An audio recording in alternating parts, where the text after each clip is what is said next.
hell are you doing? Oh, you want to kill me? I'll do it. Okay, well, let me help you. I really will. Now, I want you to hold the gun out just like that. You see? You see that little notch in the back? That little bump in the front? I want you to kind of get him lined up. That's right. No. Now, you're not shaking that much. I know you can aim the gun. Just get him lined up. No. Pull the trigger. This is without doubt the oddest soundtrack I'll be reviewing.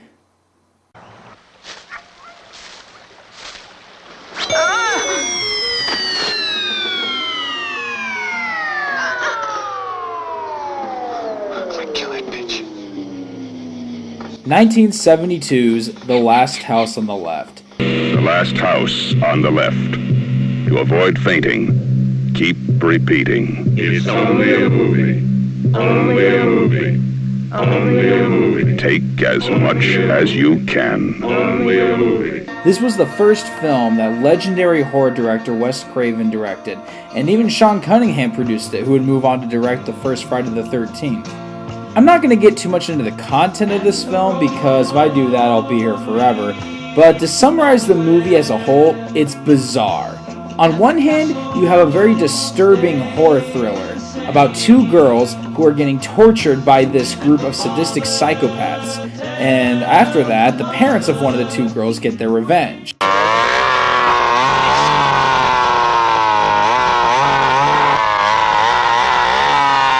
On the other hand, the movie is just packed from beginning to end with bizarre and just seemingly pointless comedy segments.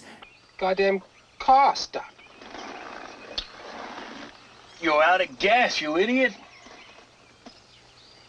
Out of gas. And the comedy is so goofy, and it's so different from the disturbing scenes, that what you basically have is a weird exploitation film from the 70s. It's definitely a unique watch, no doubt, and many people have studied it, and rightfully so. It is definitely a unique film, and Craven definitely has ambition behind it. There's a lot going on in this film besides just what we're seeing. There's a lot of subtext that you could study and deeper themes. But one of the things that people talk about the most is the weird soundtrack. The film's soundtrack was done by David Hess, who also stars as the main antagonist of the film. David Hess does a great job as the antagonist, and if you were to actually take this soundtrack and just listen to it as its own, it's definitely a unique listen to say the least.